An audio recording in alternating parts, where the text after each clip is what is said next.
दोस्तों से गुजारिश है कि थोड़ा आगे तशरीफ ले आए ताकि गुफ्तगू में आसानी हो और जो अफकार मैं देना चाह रहा हूँ वो आपको देना तो पहुँच जाए, क्योंकि अल्हम्दुलिल्लाह इस गुफ्तगू में मुझे कुछ अहम बातें अर्ज करनी है। देखिए, हम कभी खौफ नहीं खाए, हम कभी डरे नहीं, जमाना कैसा भी रहा हो, अगर करबला जाने के लिए भी कुर्बानियाँ देनी पड़ी है तो कुर्बानियाँ दी है, लेकिन हमने कभी जान की परवाह नहीं की है।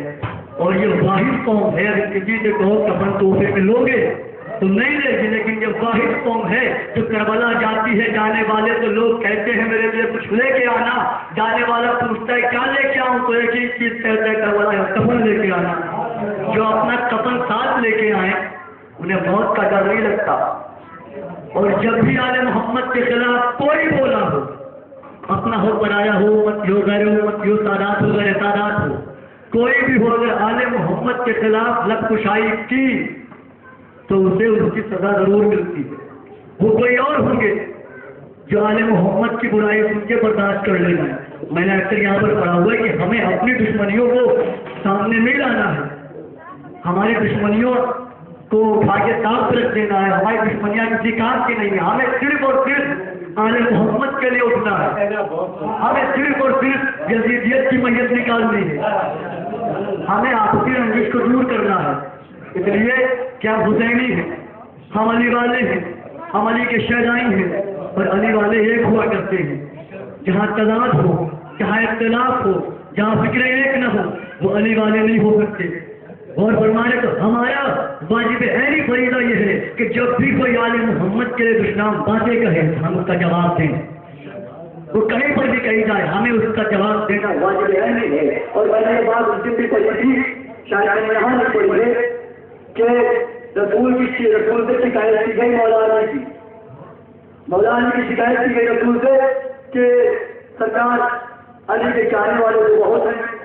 तो क्या मतलब कि जब से आपने ला इलाहा इल्लल्लाह का पैगाम किया है, एक यहूदी है जो चाहता है कि ला इलाहा इल्लल्लाह का पैगाम न बदल पाए।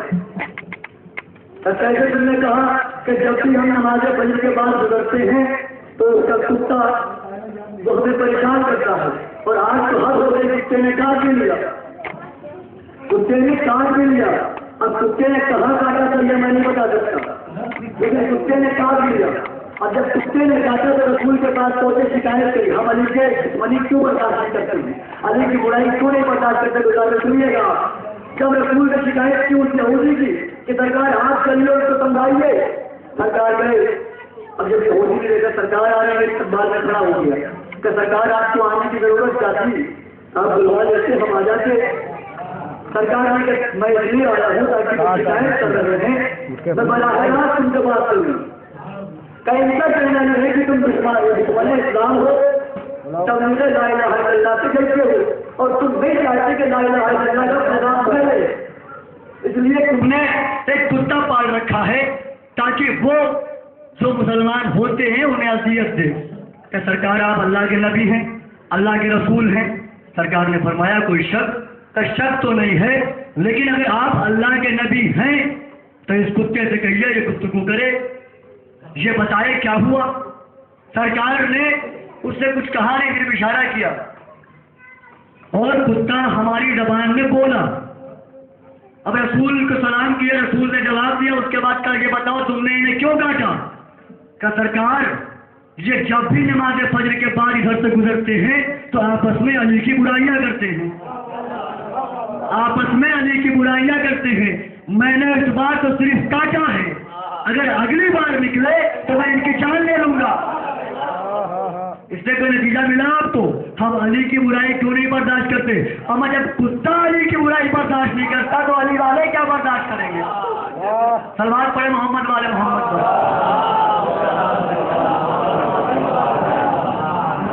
आज मैं कुछ जाली हदीसों का ऑपरेशन नहीं पोस्टमार्टम करने वाला हूं। अगर तवज्जो है तो पोस्टमार्टम स्टार्ट करूं ताकि जो जाली हदीस है वो रोशन हो जाए। मसलन मैं इतना डरता भी नहीं हूं कि मैं नाम न ले सकूं, मैं नाम भी लेना जानता हूं, किताबों के हवाले भी रखता हूं, किताबें साथ लेके आता हूं। किसी ने पढ़ा बस नाम पे लानत इसलिए नहीं कर सकता क्योंकि वो नाम उस महीने से मंसूब है जिस महीने में हुसैन बादशाह आया था। उस महीने में हुसैन बादशाह आया था। उन्होंने कहा जी वो रसूल की 4 बेटियां थी। आओ अभी बताता हूँ 4 बेटियां, फैसला खुद करना कि 4 बेटियां थी कि एक थी। रसूल अनपढ़ थे, कहने वालों ने कहा रसूल अनपढ़ थे। मैं किताबें मिंबर पे लेके आऊं, बैठ जाऊं, एक नया आदमी पूछेगा किताब क्यों लेके आए हैं, उसके बाद मैं कहूँ कि मुझे पढ़ना नहीं आता इसलिए किताब लेके आया हूँ। लोग कहेंगे जब पढ़ने ही नहीं आता था तो मिंबर पे आए क्यों? और मुझसे ज्यादा बानी मस्जिद तो लोग कहेंगे जब पढ़ना नहीं आता था तो बिठाया क्यों बेटे को? और फरमाया अब दलील क्या पेश करते हैं, अबू तालिब गरीब थे इसलिए वो पढ़ा नहीं पाए मोहम्मद को, और हमने मदीने के किसी कॉलेज में किसी स्कूल में मोहम्मद को तालीम हासिल करते हुए नहीं देखा। हमने किसी स्कूल में देखा ही नहीं।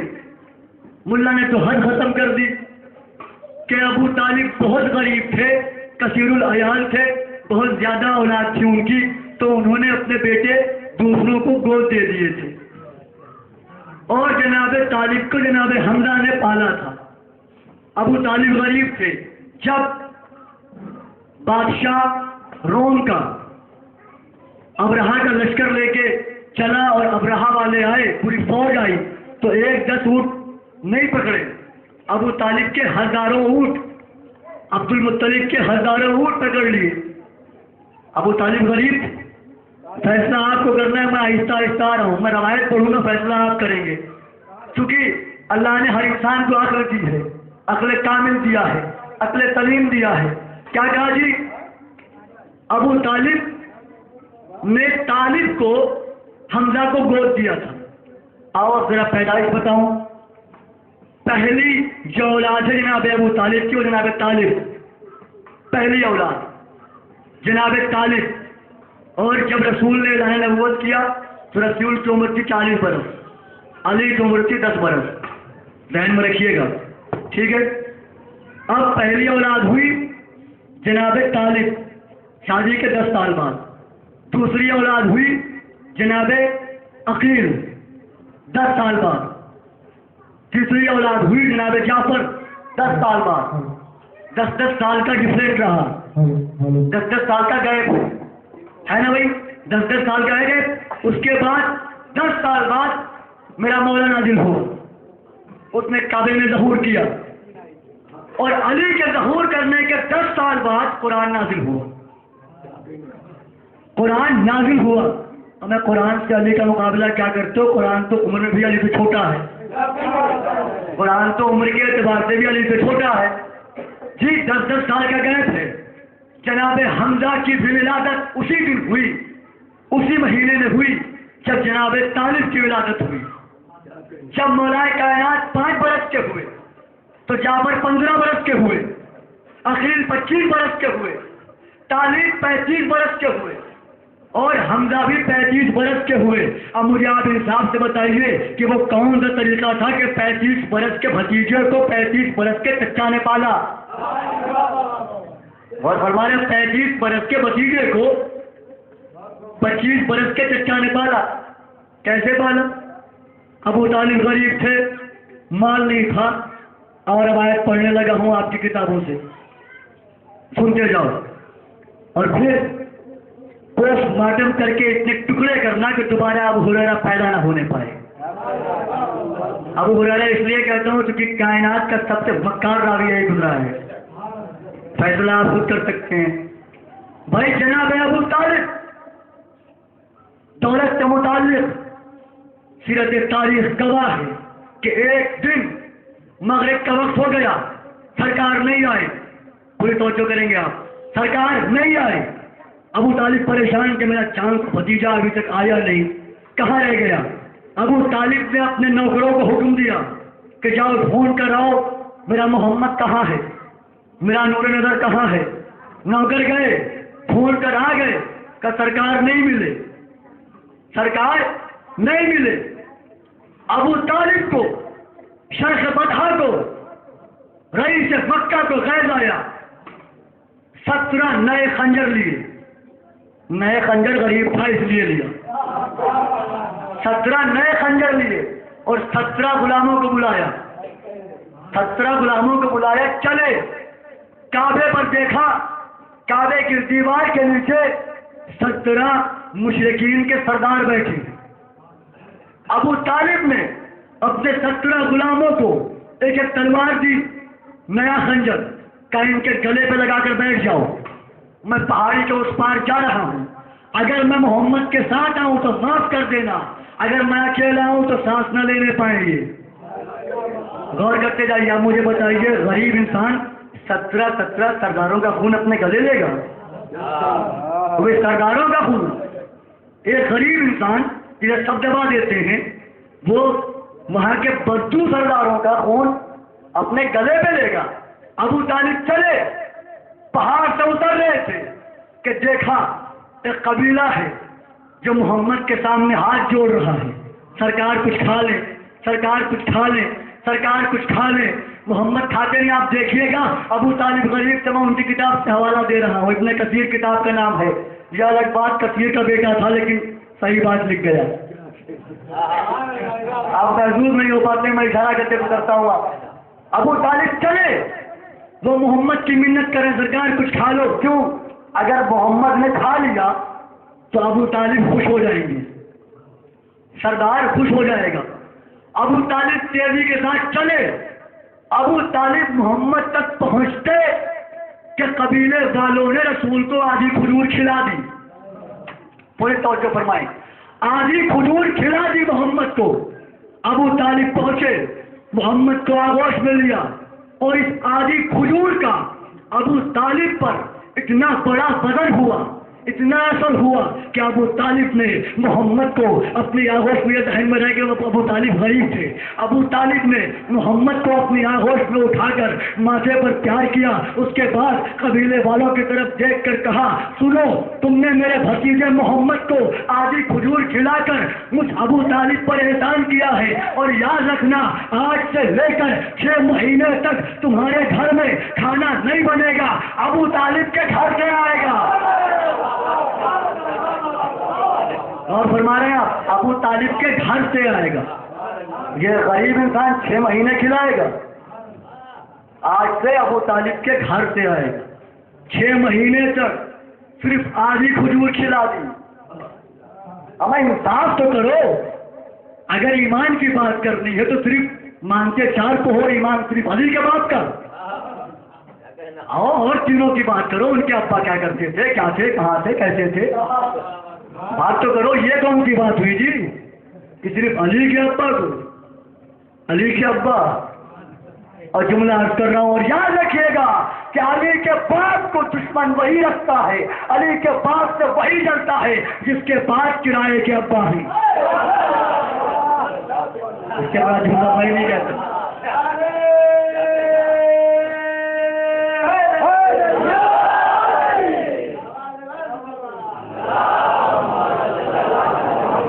अल्लामा नासिर अब्बास शहीद, मौला उनके दर्जात बुलंद फरमाए। मैंने बहुत कुछ सीखा उनसे, अल्लामा इरफान से मैंने बहुत कुछ सीखा हुआ है।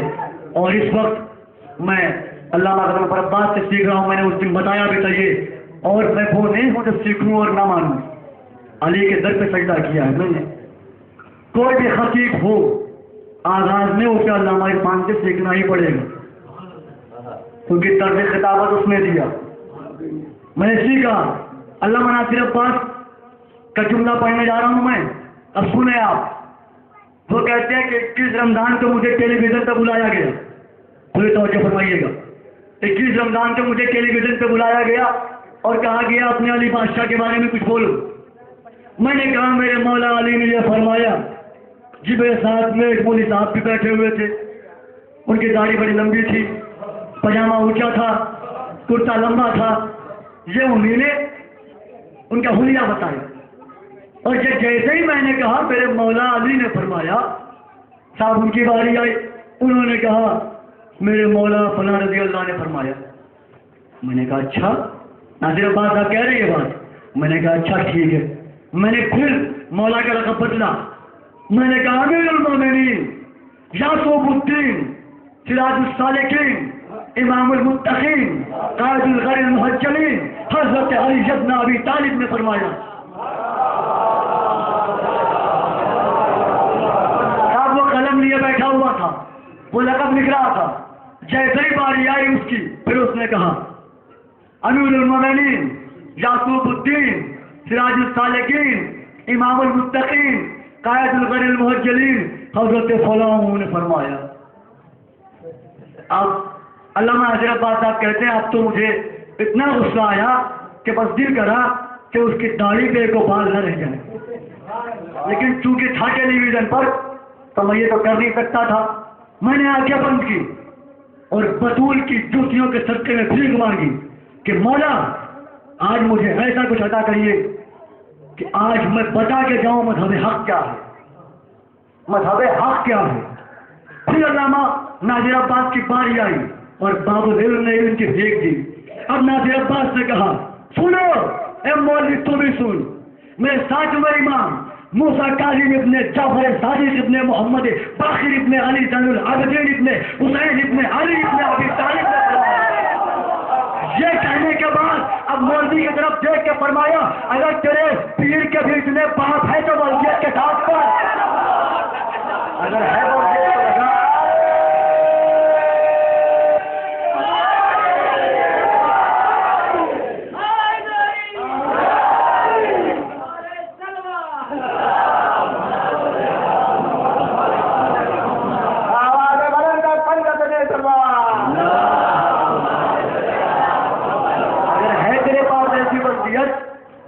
अब वो क्या करता वल्दियत एक के आगे पता ही नहीं, वो भी पता नहीं सही है कि गलत, लेकिन कहते जरूर थे।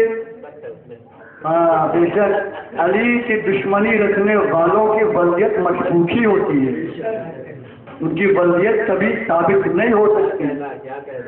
इसीलिए अल्लामा इरफान ने कहा था सजरे तैयबा पढ़ते हुए कि इनकी वल्दियत के फैसले करगों में होते हैं। 6 दावेदार बाप आते हैं, 6 दावेदार बाप आते हैं। कोई कहता है मुझसे कान मिल रहा है, कोई कहता है मुझसे लव रुखसार मिल रहे हैं, कोई कहता है मुझसे आंखें मिल रही है। जब लड़ाई होती है उसके बाद एक माँ रक्त करती हुई किसी एक के गले में हाथ डालती है तो मुसलमानों का मामू बनता है। क्या पूछा मुसलमानों का मामू कौन है? खालुल मोमिनीन माविया है। माविया के माने क्या है? जाओ पूछो बड़े बड़े आलिमों से, लोग उठा के देखो। माविया के माने हैं भौंकती हुई कुटिया। आज चैलेंज के साथ पढ़ रहा हूँ, आए कोई साबित करके दिखाए। माविया के माने हैं भौंकती हुई कुटिया। ऐसो वही तो मुसलमानों ने थाम लिया और उनके मुकद्दर बड़े अच्छे हैं जिन्होंने बस्ताने को पहचान लिया हक क्या है।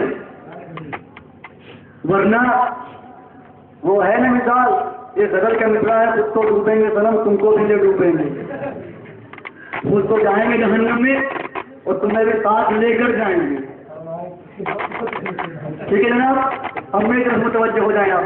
ये कहने लगे अनपढ़ थे रसूल, अनपढ़ थे। कुरान की जो मैंने आयत पढ़ी उसका तर्जुमा क्या है? हुवल लज़ी बअसा फिल उम्मीयीन रसूलन मिनहुम। तर्जुमा करने वाले कितने भोजन के बेचारे का अल्लाह तो वही है जिसने रसूल को मबूस किया जाहिलों में उन्हीं जैसा रसूल, जाहिलों में उन्हीं जैसा रसूल मबूस किया। कैसा जाहिल है ये? कैसा जाहिल है? यतलू अलैहिम आयातिही, जो उन पर अल्लाह की आयात की तिलावत करता है। भाई किसी जाहिल को लेके आओ, मैं कुरान देता हूँ तिलावत करके दिखाए।